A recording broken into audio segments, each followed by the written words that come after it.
నిన్న మొన్న తమిళనాడు చెన్నైలో నుంగంబాక్కం అనే ఒక ఏరియా ఉంది. ఆ ఏరియాలో బార్‌లో గొడవ జరిగింది రాత్రి. గొడవ జరిగితే పోలీసుల్ని వాళ్ళు పిలిపిచ్చారు నిర్వాహకులు. పోలీసులెళ్లారు. అందులో ఏఐడీఎంకే ఒక ఐటీ వింగ్ నేత ప్రసాద్ అనే ఒక అతను ఇన్వాల్వ్ అయినాడు.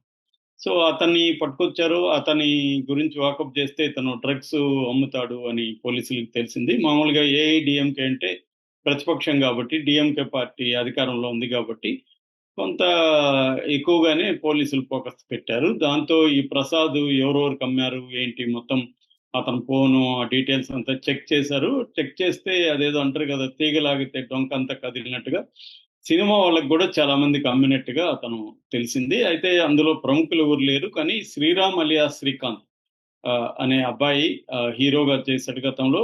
అతని పేరు ఉందని జెప్పారు. అతన్ని పిలుచుకొచ్చారు. పిలుచుకొచ్చి అతనికి డ్రగ్ టెస్ట్ చేశారు. చేస్తే అతను బ్లడ్‌లో పాజిటివ్ వచ్చింది.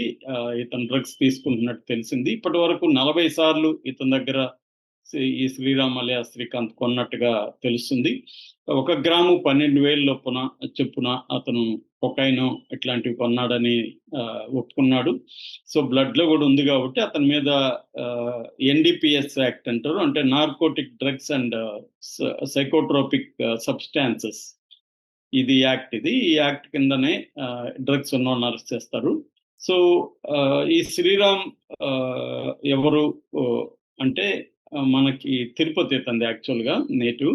తెలుగబ్బాయి. అంటే తెలుగంటే వీళ్ళ నాన్న తెలుగు, వీళ్ళ అమ్మ ఆహ్, తమిళు. ఆమె కుంభకోణం అంటారు తమిళనాడులో. కుంభకోణంలో ఉండే ఆమె. సో, వీళ్ళు ఈ అబ్బాయి పెరిగింది మాత్రం తిరుపతే. ఎందుకంటే తిరుపతిలో వీళ్ళ నాన్న స్టేట్ బ్యాంక్ ఆఫ్ ఇండియాలో పనిచేసేవాడు. ఆ తర్వాత ఆస్ట్రేలియాలో ఆహ్, చదువుకున్న కంప్యూటర్స్ చదువుకున్న 'వందన' అనే అమ్మాయిని పెళ్లి చేసుకున్నాడు. వాళ్ళ ఇద్దరు పిల్లలనమాట. మామూలుగా ఇతని కెరియర్ చూస్తే 1999లో 'జర్నల్ ఆహ్, మరబు కవితగల్' అనే ఒక బాలచందర్ టెలి సీరియల్‌లో ఇతను ఫస్ట్ యాక్ట్ చేశాడు. ఇంక అక్కడి నుంచి తమిళ్‌లో 'రోజా కోటమ్' అని 2002లో పెద్ద హిట్ అయింది. తెలుగులో డబ్ అయిందిది. సో, ఇక్కడి నుంచి ఈ అబ్బాయి చాలా సినిమాలు చేశాడు. తెలుగులో గూడా 'ఒకరికొకరు', 'ఆడవారి మాటలకు అర్థాలు వేరులే', 'పోలీసు', 'నిప్పు', 'అసలేం జరిగింది' ఇలాంటి సినిమాలు చేశారు. ఇప్పుడు గూడా ఒక సినిమా తెలుగులో ఆహ్, ఇంకా అంటే ఒప్పుకున్నాడు. ఇంకా షూటింగ్ స్టార్ట్ జేయలేదు అని చెప్తున్నారు. తమిళ్‌లో గూడా ఈ అబ్బాయికి కెరియర్ అయితే డౌన్ అయిపోయింది. పెద్దగా అంటే చిన్న చిన్న వేషాలేసుకోవడం మొదలుపెట్టాడు. ఒక ఫ్రస్ట్రేషన్ అనేది పెరిగిపోయింది. మనకి మామూలుగా చూస్తే డ్రగ్ కేసులు ఎక్కువగా పట్టుబడేవాళ్ళు ఎవరంటే కెరియర్ సరిగ్గా లేని వాళ్ళు ఎక్కువగా మనకు పట్టుబడుతుంటారు. అంటే ప్రొఫెషనల్‌గా కెరియర్‌లో ఇబ్బందులొచ్చినప్పుడు ఆ ఫ్రస్ట్రేషను, ఒక డిప్రెషను దీని నుంచి బయటపడడానికి చాలామంది డ్రగ్స్‌ని ఇది జేస్తారు. ఎందుకంటే డ్రగ్ అనేది ఒక ఒక హై ఇస్తుంది నీకు. ఒక దాన్నేమంటారు? ఒక ఎక్స్‌టాసీ అంటారు. దాని పేరే కొన్ని డ్రగ్స్ పేరు ఎక్స్‌టాసీ డ్రగ్స్ అంటారు. ఎక్స్‌టాసీ అంటే ఒక బ్రహ్మానందం. ఒక గొప్ప ఆనందాన్ని అది ఉన్నంత సేపు మనకి వస్తది. అక్కడి నుంచి అది ఎక్కువగా డ్రగ్స్ అన్నీ గూడా ఫార్మేషన్ అవుతుందన్నమాట. అడిక్ట్ అయ్యే లక్షణాలు వాటికుంటాయి ఆ డ్రగ్స్‌కి. సో, అందుకని ఒకసారి అలవాటైనాక దాని నుంచి బయటికి రావడం కష్టం. వాళ్ళకి సైకలాజికల్ ట్రీట్‌మెంట్ ఇవ్వాల్సుంటది. ఫ్యామిలీ అంతా సపోర్ట్ జేయాల్సుంటది. ఇది లాంగ్ ప్రాసెస్ అన్నమాట. సో, ఈ హెల్ప్ దొరకనప్పుడు ఏమవుతుందంటే వాళ్ళకి దాని నుంచి బయటికి రాలేరు. రెండోది కెరియర్ ఆహ్, అప్ అప్స్ అండ్ డౌన్స్ వచ్చినప్పుడు ఈ ప్రాబ్లమ్స్. ఇది జనరల్‌గా ఎక్కువ మంది చేసేది. కొంతమందేందంటే పని పాట లేకుండా డబ్బులుంటది. వీళ్ళకి పెద్ద సర్కిల్ ఉంటది. మేనేజ్ చేసుకోవచ్చు. పోలీసుల దగ్గర నుంచి, రాజకీయాల దగ్గర నుంచి సర్కిల్ ఉంటది కాబట్టి దీన్ని ఒక ఫ్యాషనబుల్‌గా తయారయ్యి సరదాగా పార్టీలు చేసుకోవడం, నైట్ పార్టీలు. ఆ పార్టీలో ఎవరో ఇస్తారు.